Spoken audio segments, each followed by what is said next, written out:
Ladies and gentlemen of the internet, all of it, all of them, all those tubes. Let me see if I can cut my head off. Let's see, how do we do this? Oh, you're not going to do it? Oh, they must have updated that. Yeah, if you click your right and your left mouse button just right, it looks like you're chopping your own head off. Anyways, minor details. Welcome back to my single-player Saga. That was kind of loud. Let's check my... Wow. Well, let's keep going. There we go. Okay. So yeah, folks, welcome back to xcentrik4's Survival Saga.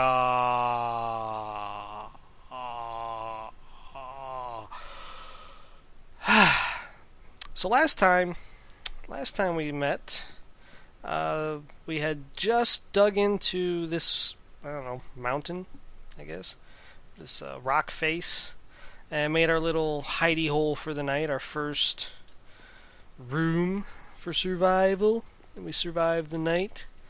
I have since been a little busy prettying up the place, adding some food stuffs. As you can see, we got plenty of wheat going on. I've got a very substantial collection of sugarcane, or reeds, or bamboo, or whatever you want to call it. I got bamboo for days. But I'm going to need probably a good chunk of that bamboo, because I want to enchant things. I like enchanting things.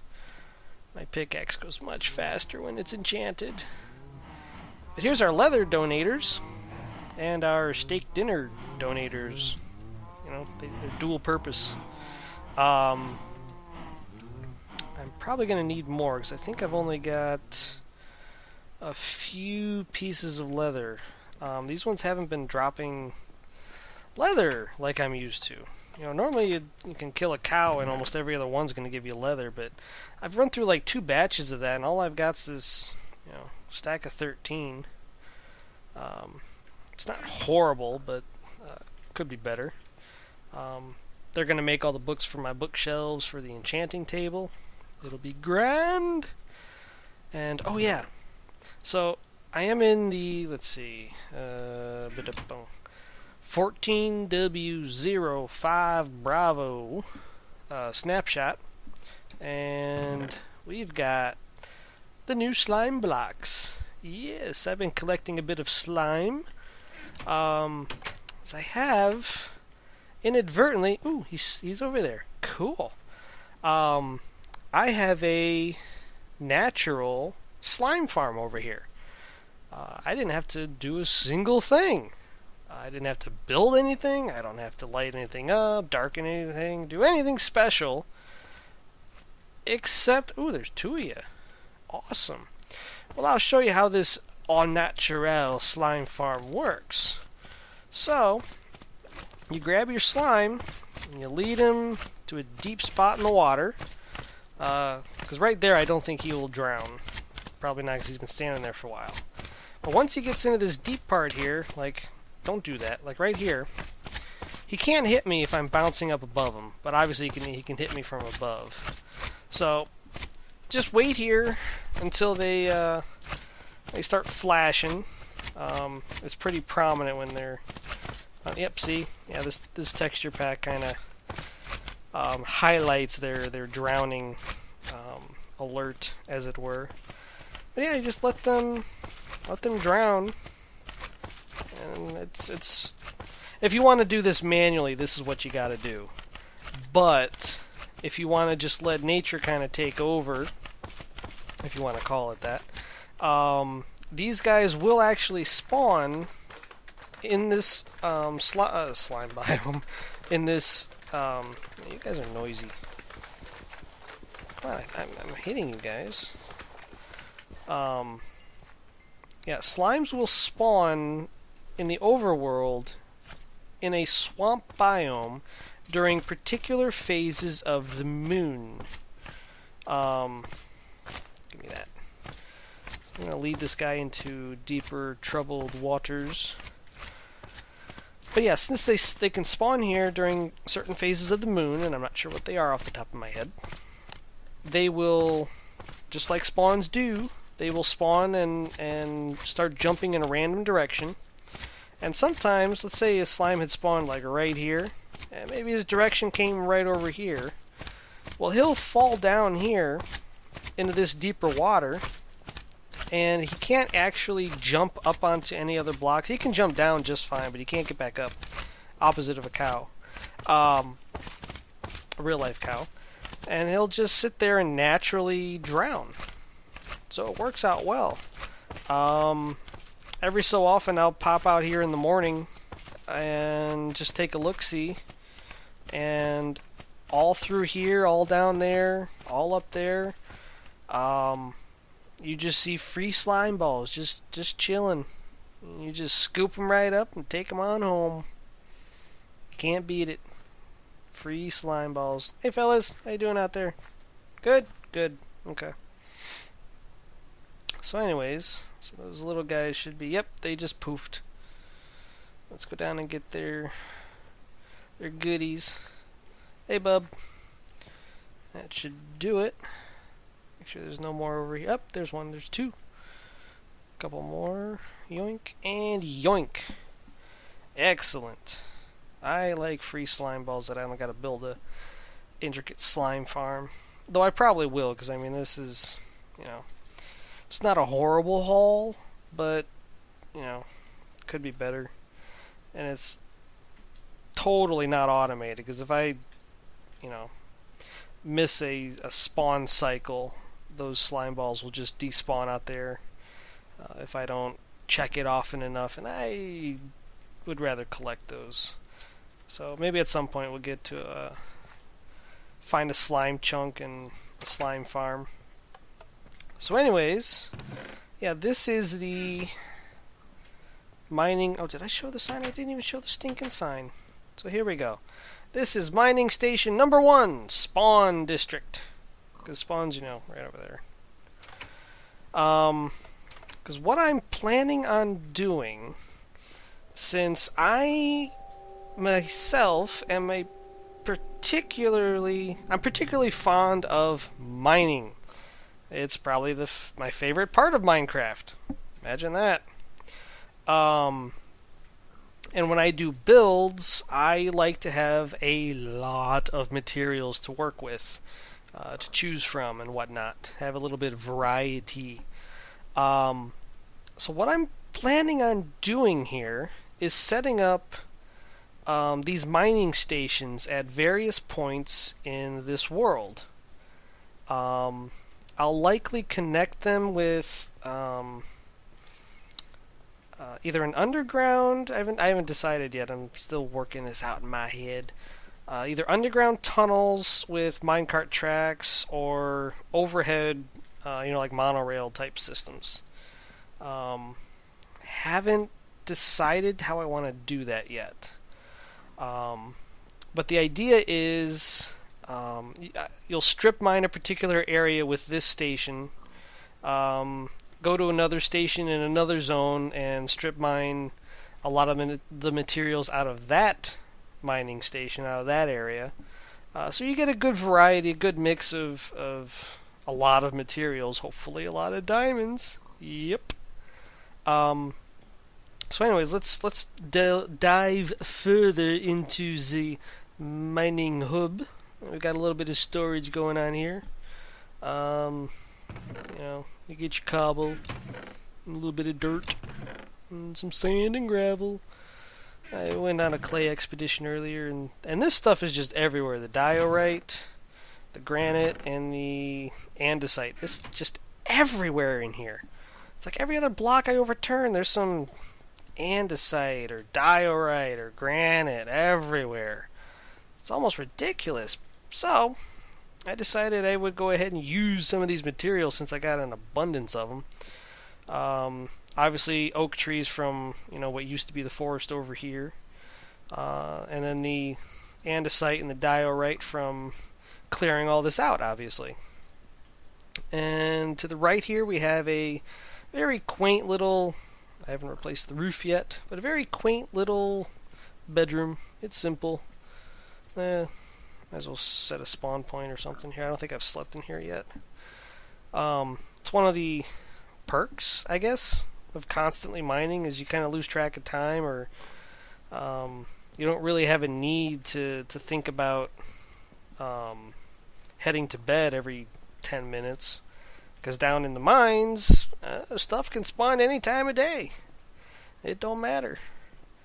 So let's take a venture down this way. Now you'll notice each one of these platforms is about 4 or 5 blocks apart. 1, 2, 3, 4. Yeah, about 5 blocks or so on each level. What I'm planning on doing is for each one of these flat levels here, like this one here, and like this one here. Actually, I'll show you guys down here at the bottom, because I've started one strip mine, one branch, or one trunk, I should say. And that's this guy. Oh, I can't wait to mine you guys. So here we go. Here is the start of one of the trunks of my branch mine. As you can see, I've gone so far. Oh, so far. This is how I typically branch mine. I start with a 3-wide trunk, as I will call it, since it is a branch mine. We might as well make it analogous to a tree. And then I have these. I think this side's probably the better demonstration. I like these inset walkways. It give the mining hut or the mining tunnels a bit of depth, and a little, accent pieces, maybe some, these cobblestone walls, for example. I don't know, I haven't settled on it. Not sure how I like it. I think it's kind of neat, but I'm not sure how it plays with the granite. I'll probably try a few materials, since this is the demo, the prototype for this particular mining operation. Maybe in a different, actually definitely in a different zone. I'll be using different materials. This might be jungle wood, this might be stone brick, who knows, depends on what zone I'm in. But anyways, so this here would be a branch off of the trunk. This is the typical strip mine, 1 block wide, 2 block tall. I like setting mine 3 blocks apart. 1, 2, 3. The reason being is most ore veins grow.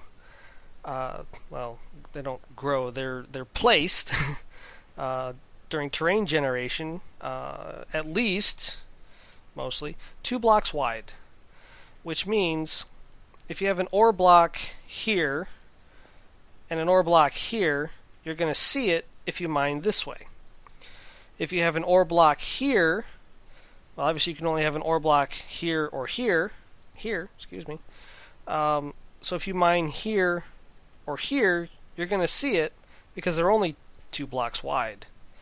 Now I understand that sometimes they're only 1 block wide this way, but 2 blocks wide this way, and if they're placed right here, then yeah, I'm going to miss them, which is, you're going to have that. This isn't a 100% efficient strip mine. It's one of the reasons I want to have so many, because I'm not after completely exhausting a particular area's supply of resources. Because, just as an example, the area between, say, this trunk and the next trunk that goes over top of this, so you have overlap over top of each of these strip mines. Like this would be the floor, like this, of the next trunk, and the next tunnel would go this way, or maybe it would start here. I don't have that. I think the next tunnel is actually like 5 blocks above this. So all the blocks that are in the middle here, yeah, I'm going to miss them. Oh well. I'm just going to rely on more depth, I guess. Take this pretty far, take these pretty far, and just get a very wide breadth of coverage to get the most materials, as well as having different mining operations in different zones, different areas. Yes, look at you guys. Yeah. you. Yes, you. Look at you. Look at you. Look at you. I can't wait to get a fortune pick. So yeah, every floor is going to have a neat little trunk heading off, and that's going to collect. That's going to help me to collect all of the resources that I'm going to want to pilfer through for building things at our base. I haven't decided where that's going to be. I haven't done much exploring. I kind of went straight for bedrock, basically. Grab your diamonds and figure out how you want to set this thing up down here. But yeah, guys, I haven't ventured too far. I've gone that direction a little bit. This forest is huge. It is huge. It goes that way. I understand I didn't go very far, but was not able to find the edge in that direction. Over here, as you can see off in the distance, we've got a roofed forest with the dark oak wood and the mushrooms, and that goes, from what I can see, basically standing on top of this mountain here, that looks pretty big too. I know I chose large biomes for a reason, and these two just exemplify that. And then I haven't ventured any farther than that island in this jungle biome.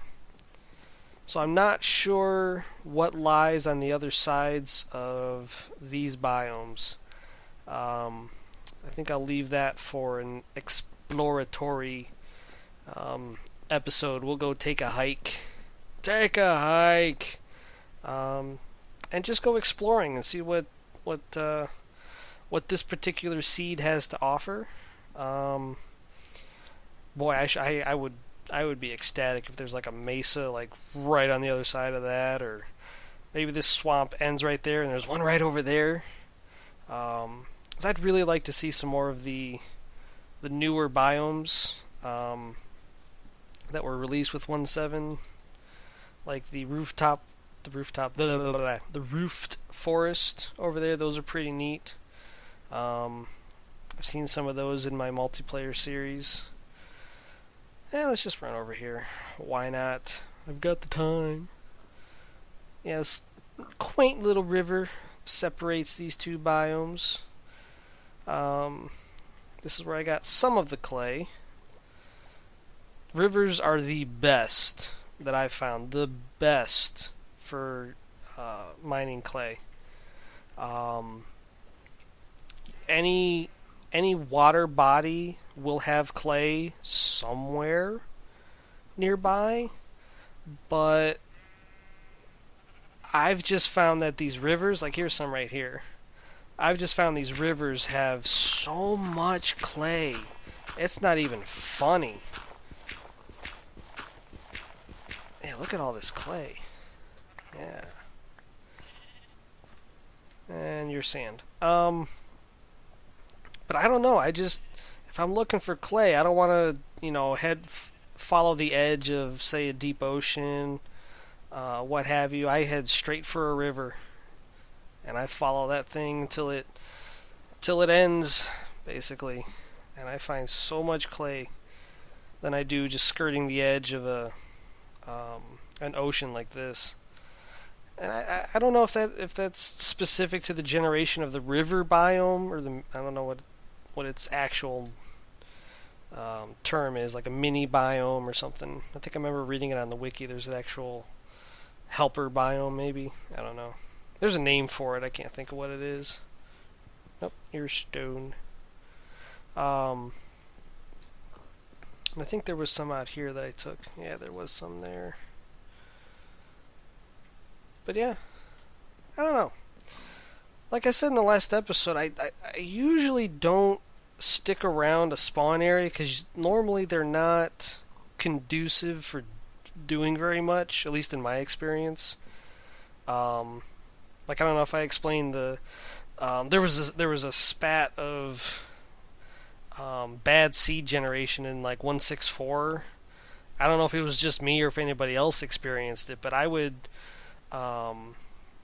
do the random seed generation to start a new world, and it would spawn me on like this 10 block by 20 block beach island, and that's all it was. It was sand, and it went straight down. It was like the middle of a deep ocean and this pillar of sand, and it was excuse me, and it was just surrounded by water. I had no wood to make a boat, so I would pick a direction and just swim. And if I would go 3,000 blocks without finding land, I would delete the world and start over. And I went through 10 worlds in a row like this. I got sick of it. I stopped playing 164 for a while. I rolled back to 152, I think. But at that time, I think I was playing some Feed the Beast, so I probably spent a little bit more time on there than I did in vanilla. But yeah, I don't know what it was with 164. I don't know if anybody else experienced that. But every time I random generated a seed, it would be in the middle of nowhere on some literally a desert island with nothing on it, and your spawn coordinates were in the thousands. You rarely see that. Like here, this is 62, 293. I mean, it's close to 00 roughly. That's to be expected. That's generally what you see. I've never seen anything like it before or after 164. I haven't seen it since, basically. So to spawn in a place like this, though granted I did use a seed. I did type in my username for the seed, which I did find in 164. If you use the specific seed, it would actually generate something worthwhile. But the random seeds were just horrid. So I'm pretty thankful for that. But anyways, as far as the spawn area goes, I decided to just stick around and start this mining operation concept, just to bulk up on some resources before I venture out, and also so that if I ever die, we can just come over here and have plenty of materials to work with, and re-armor up, for example, or get some foodstuffs. This will be plenty stocked with food. So if we wind up thousands and thousands of blocks that way or that way, and some stupid salesman explodes upon us, and for some reason we didn't sleep in a bed, or it's missing or obstructed, as Minecraft likes to tell us, there's a spider on the roof again. Anyways, we would spawn over there. We can walk over here, re-armor ourselves. Where did the iron go? Oh, it's over here. Get some more armor, because we'd probably be stark naked. And we can go back and get our stuff. Hopefully. Shut up. Don't make me come up there. I will. Seriously? Yep, okay, that's it. They're going down. Hey! Hey! Hey! Ugh. Rain. Rain. Go away. Anyways, so I think that's going to end it for today, folks. Quick little tour of the progress on this mining operation so far. Like I said, I don't want to bore you with the details of mining and resource gathering, but I will clue you in for some of the interesting bits, some progress reports and whatnot. When I get to building some of the other interesting stuff, like I do want to get to like a tree farm and place it over by. Actually, I want to put it over by spawn behind the cows there. I'll probably do an episode on building that little tree farm, but we shall see. We shall see. So until next time, folks, take it easy. Bye.